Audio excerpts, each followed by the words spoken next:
Hi, Gerald. So I'm doing this tonight on my own, and the reason being that Martin is doing parent stuff. He's just become a dad. So anyway, I will ask him to come up with valuation numbers, as in sensible offer price and expected yield and so on.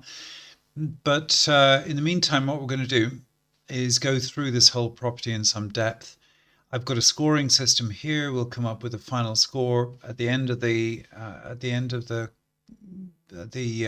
analysis, and also then come up with an overview as to what my suggestion is on the property, i.e., what one should do or not. All right, now let's get into it. So I'm going to go to my explainer here, and let's just have a quick look at the sales particulars first. Then we'll get into the videos and the details from the viewer person, and we go from there. Now, the very first thing I would say about this is it looks like it's around 1900s, and it looks like it's built with reasonably good brick.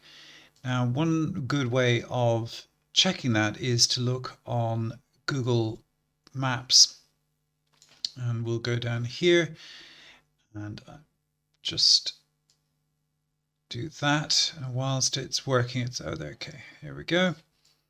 Now, what I'm always looking for is just quality of bricks. I know it sounds weird, but if the bricks are good, then it's unlikely to have damp coming in, and also it's also going to be just overall in better condition. Now, there's a few things I say that. Now, there's a few things that are interesting about this property. This is number 4. We're interested in number 6. So number 6 is, I'll just go back here. All right, so this must be number 6. And if you see here, these marks here, they look like drill holes for foam, for yeah, that's number 8, for insulation, and that's quite good. So there's a few things to think about with this property. It is cavity built, and I know that because there are no cross bricks. If you get single bricks in a wall, it means that it's a single skin, but it's a cavity built brick wall. Also, this is quite interesting. The lintels aren't solid stone, but they're these pre-built brick sets which are used, and it's got a stone window lintel as well. So that's all good. I think this property has had relatively modern double glazing installed, like as in double glazing was installed not so long ago, and that's all very good. Now let's get back into this. As always, encouraging when I see people spending money on renovation nearby. This is quite interesting. You can see the gap here. Now, presumably that's because it originally had carpet and the carpet was tucked under the skirting. But anyway, it's just an omission. They should have just taken all that skirting out and reduced it. But maybe this flooring, I think it's just laminate flooring probably, and it's quite thin. That's why you're getting this gap. Anyway, it looks like it's in reasonable condition. That concerns me slightly. They look like those polystyrene tiles, and if they are, that's an issue. Maybe they're not. I'm not quite sure. They probably aren't, because this looks like it's been fairly recently renovated. If a property hasn't been renovated in a very long time, quite often you get polystyrene tiles on the ceilings, which are used for heat insulation. I think this property was probably given a really thorough renovation in the 70s. And the reason I think that is because these staircases, they have the open back, and that wouldn't pass building regulations today. But these banisters would. In other words, you mustn't be able to. The rule is if you can fit a sphere, like a ball of 100 millimeters diameter, through something, then it's a problem for building regs. Anyway, it looks like there's no damp to speak of, which is good. Decent carpets. I wonder if this property has had a recent paint and decorate. It wouldn't surprise me if it has. We'll have a look at the particulars. Now, this backyard is a bit of a mess. The decking is in need of cleaning up.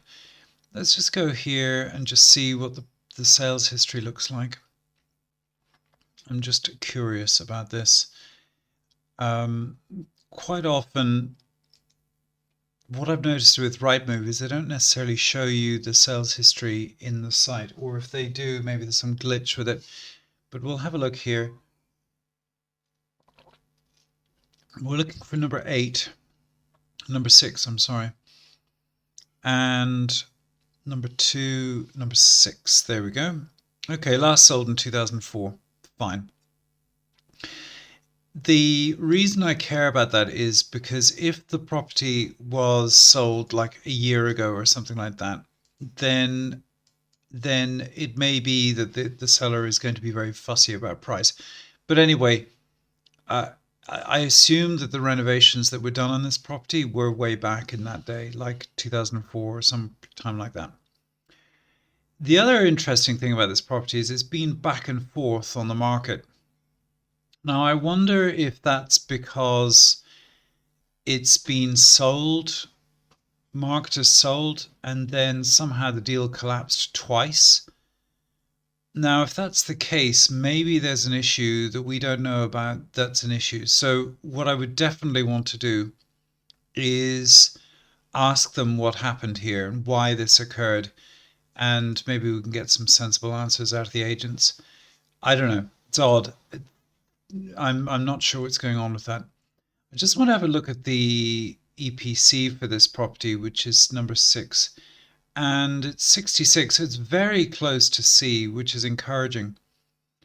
And they say no insulation. I wonder if there's, that's odd, because you wouldn't, for a property that's had what appears to be insulation in the wall, why would you not put insulation in the loft? That's a strange thing. Unless, of course, there's a loft room in this building, and there might be. What often happens with these properties are that they get built out in the loft, but they're not really. We need to see the video on this because it's all a bit disorientating. I'm not. Okay, there's the thing in the loft. Okay, I don't know what's going on with that. It should be EPCC, and I don't know why it isn't. Peculiar. All right, let's have a look at the videos and see what they come up with.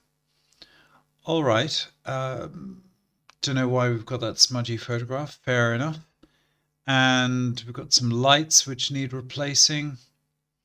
So this is signs of a recent renovation, and we've got some badly done wall plugs, and this back room with the boiler, that's quite an old boiler, so I suspect that's nearly 20 years old and may well need replacing.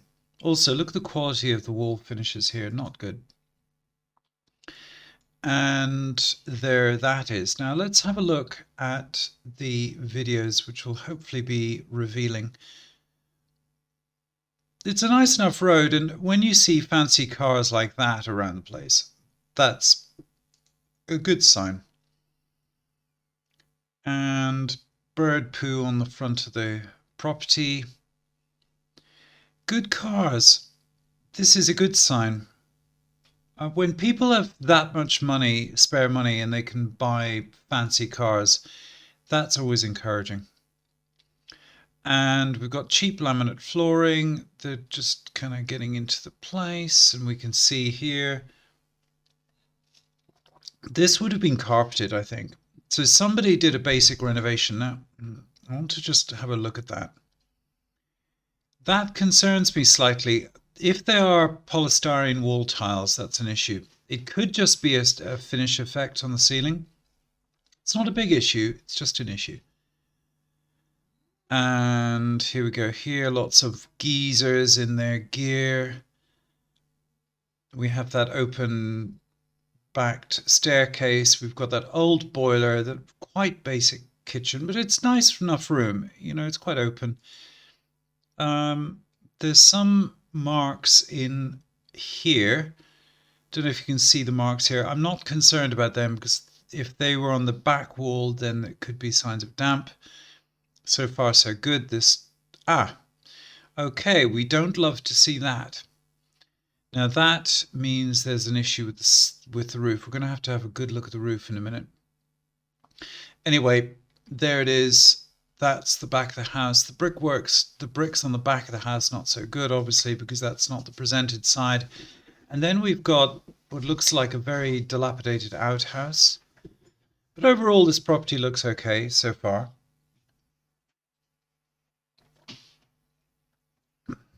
And now also, this is quite interesting. So you can see here, you've got signs of damp here. Why? Because you can see the paint is blown away here. So there is probably some damp, but my guess is that there's probably a damp-proof course around. There's probably some damp in this property, but it's unsurprising considering its age. So let's assume there's a bit of damp at the back of the property, and we got some issues with the roof, which we're going to have a look at in a minute on Google Earth. That looks like it might be a bit of damp, but I'm not sure. Someone forgot to... Okay, so they've been in and out of the loft. I'd be curious to see what's going on up there. And there's that outhouse with that collapsed roof. Right, that's not a great start. I think the issue with this property is they've been ambitious with the price. They've sold it. The surveyor's come back and said, look, it's got problems, and they've backed out of the sale. That would be my guess.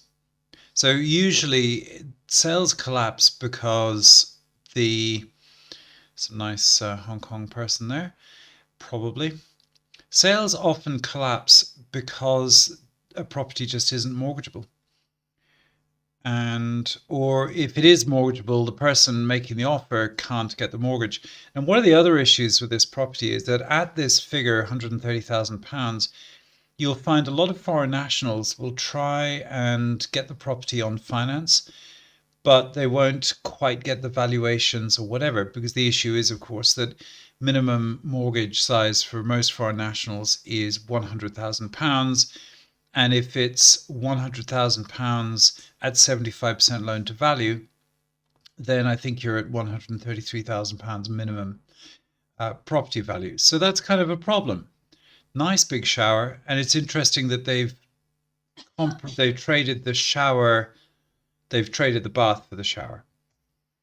Okay, so I think overall it's okay. I'm just really, there's something odd about this.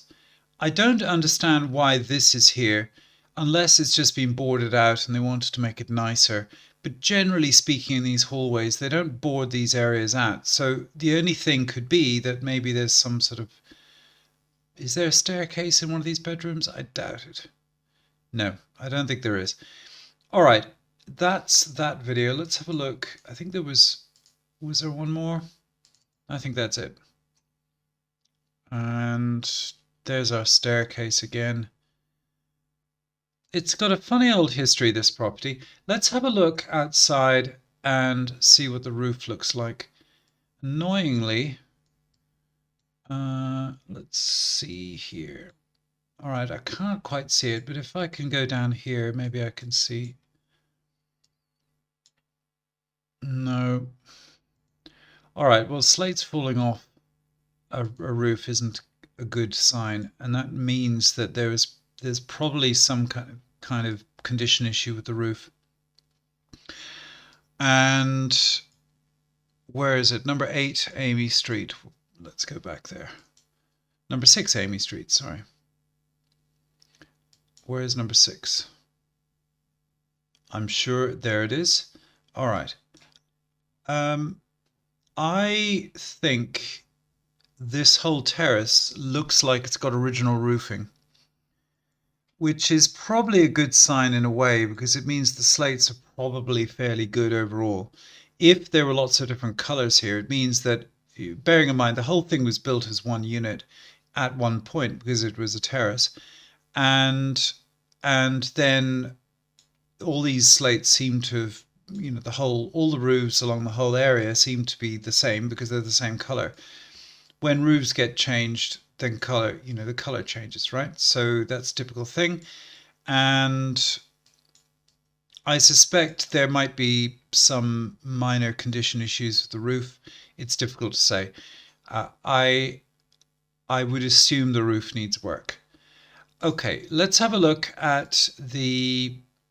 So this I don't really understand, but lots of people have been up and down into that roof, and there's some weirdness up there.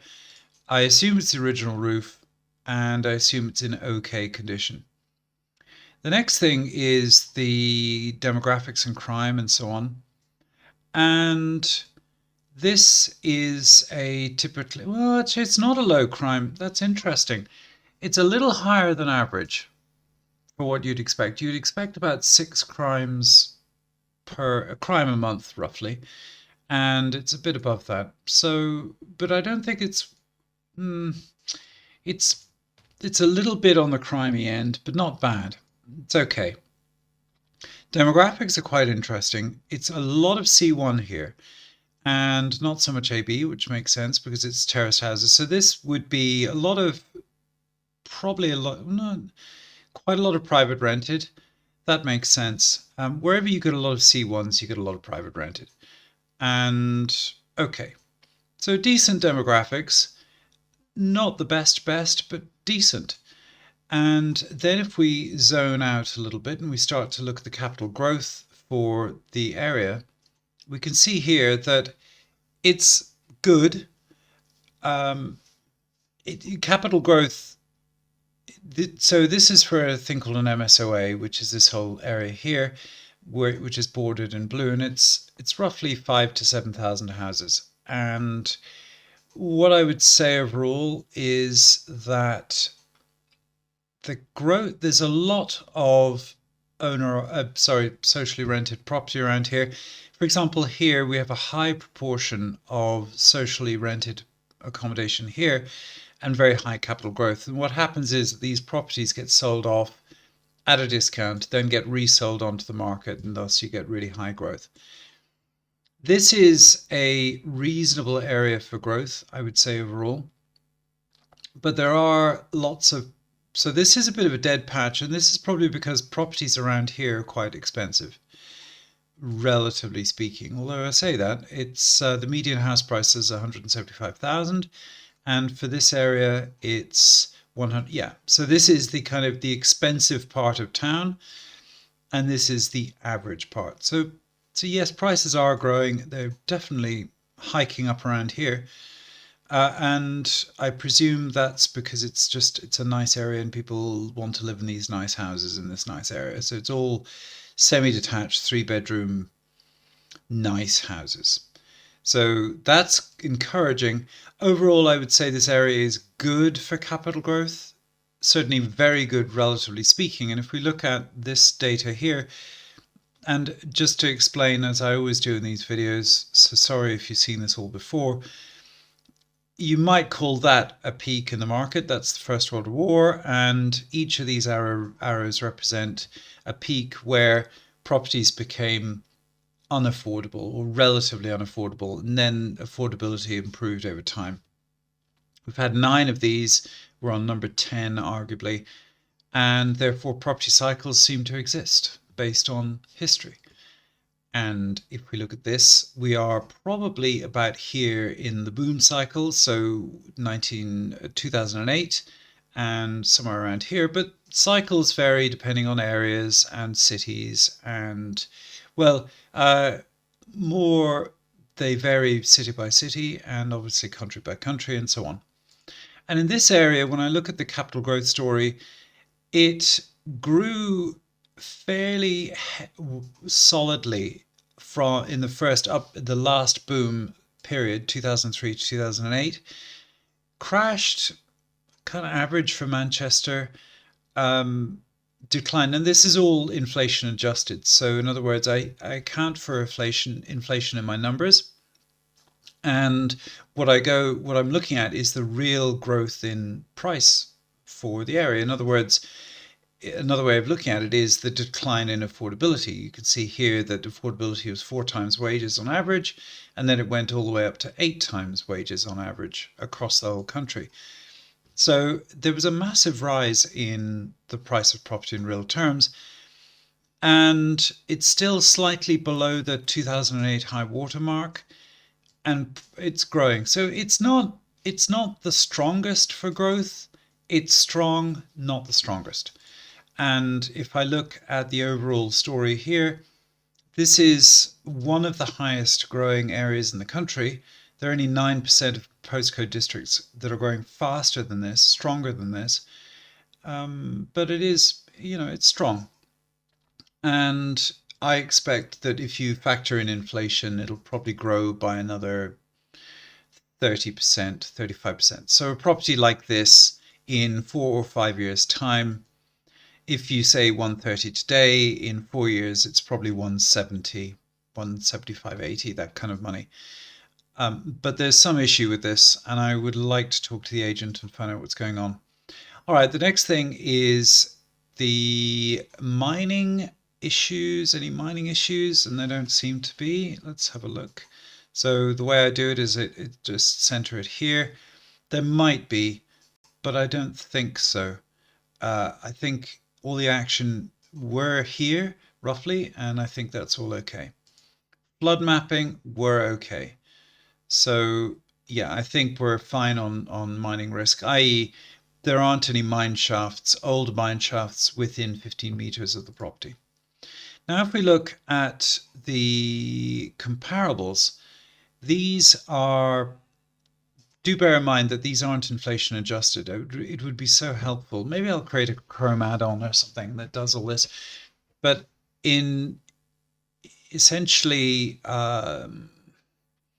if I were to look at dates sold for this area, yeah, I'll just go 1/4 of a mile because it might give me a better comparable. Another terraced house, 160, that's in probably very good condition. Let's have a look. This one in 20, well, let's have a look at this one. It's probably, yeah, reasonable condition, probably better condition than our specimen property with a bigger, better garden and so on. All right, I haven't done the scores yet. Let's just do the scores. So I think it's a 2.75 on condition. I think there are issues here, lurking issues most probably. Location, I think it's decent. We did check that, and with walk score we said it was 72, so that's actually quite good, and therefore I'm going to give it a 4 on that. Area, solid, 3.5. Crime, not great. I'm going to give it a 3. It could be better. Demographics, very good for renting, and thus I'm going to give it a 4. Will it sell quickly? Yes, I'm sure it will. But it's not going to be the fastest selling property ever. Will it rent? Of course it will. And is it the right kind of price? Well, that depends on whether you're comfortable with condition, etc. So I'm going to say what am I saying? 130. It's never easy to do the price thing. It's cheap if you get a lot of capital. If you buy it for 100,000, 150,000 today, and it's worth 250,000 in 4 years' time, then in today's money, it's cheap, right? It's all about the growth and about what issues you can overcome that other people can't, that make it good value for you. For yield, I expect this is quite a good yielder, and yes, it is, but bear in mind that the rentable yield will be lower than that because it needs more work than £2,000 worth. I would say it is going to be a good yield, and I'm going to give it a 3.75, but I'm not going to go 4 because I don't think it's great. For capital growth, I think it's a 3.75. There are loads of areas which don't do well. So this is a reasonably good score. It's not screamingly good. It's good. One thing I do want to quickly check on Sorry, I'm kind of jumping around a little bit, but just the sales and rental demand. Well, it's huge. Okay, fine. So we know that because if we look at here, M24, yeah. But there's an issue with this property. Something's not right, and we need to get to the bottom of that. Okay, and there we are. All right, well, finally, I quite like this property. I think there's some condition problems. I hope to find out what's going on when I talk to the agent. Um, I don't understand why it's been on the market twice. Sales fallen through twice. Very unusual. It could just be bad luck, or as I think it might be to do with the price.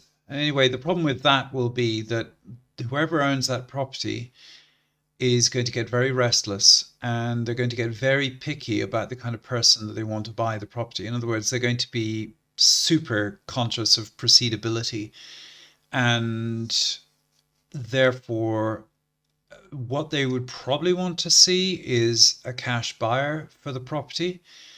And then the question is whether, if renovated and tidied up, could it value high enough so that you could then refinance, get over the line with that minimum £100,000 mortgage figure that we talked about earlier? And if so, great. There we are. Well, I hope that's helpful. And I'm going to ask Martin to just put his numbers down on what he thinks it should bid up to and what you should do on basically his suggestions on how much he thinks you should bid on it. All right, then. Thank you very much.